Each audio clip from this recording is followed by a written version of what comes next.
Have you ever heard the story of a baby in a basket who grew up to change the world? Well, settle in, because this is one of the most incredible tales ever told. It all starts in ancient Egypt, where the pharaoh, fearing the growing number of Hebrews, made a terrible decree: every newborn Hebrew boy must be thrown into the Nile River.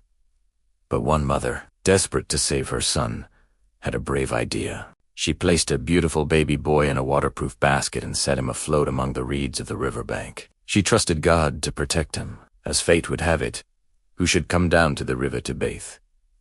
None other than Pharaoh's own daughter. She spotted the basket, and when she opened it and saw the crying baby, her heart filled with compassion. She knew he was one of the Hebrew children, but she decided to adopt him as her own. She named him Moses, which means to draw out, because she drew him out of the water. And so, the very child Pharaoh wanted to destroy grew up as a prince in the royal palace, learning all the wisdom of the Egyptians. But Moses never forgot his roots. One day, as a grown man, he went out to see his own people, the Hebrews, and witnessed their harsh labor. He saw an Egyptian mercilessly beating one of his kinsmen. In a flash of anger, Moses struck the Egyptian down and killed him, hiding his body in the sand. The next day, he saw two Hebrews fighting and tried to intervene. But one of them shot back.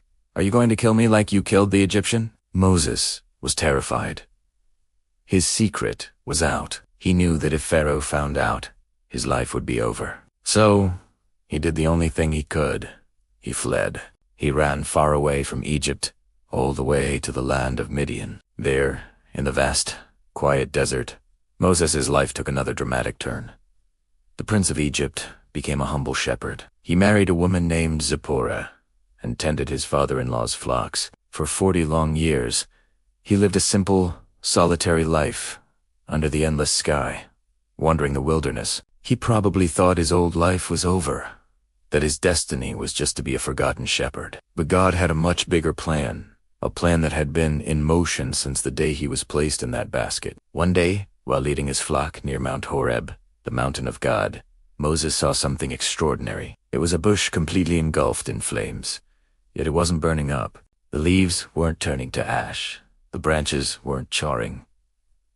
It just burned and burned. Curiosity got the better of him, and he stepped closer to see this amazing sight. As he approached, a voice called out from within the flames. "Moses," it was the voice of God. God told him to take off his sandals, for he was standing on holy ground. God then revealed his grand purpose. He said, "I have seen the suffering of my people in Egypt. I have heard their cries. I have come down to rescue them, and I am sending you to Pharaoh to bring my people, the Israelites, out of Egypt." Moses was stunned. Him a shepherd, a fugitive. He was filled with doubt. "Who am I to go to Pharaoh?" he asked.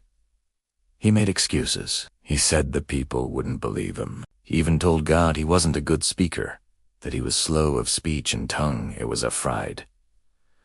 But God was patient. He showed Moses powerful signs to prove his presence, turning his staff into a snake and back again. And to help with his speech, God appointed Moses' own brother, Aaron, to be his spokesman. God reassured him, "I will be with you." With this divine promise, Moses finally agreed. He returned to Egypt, a changed man, no longer a prince or a shepherd, but a prophet of God.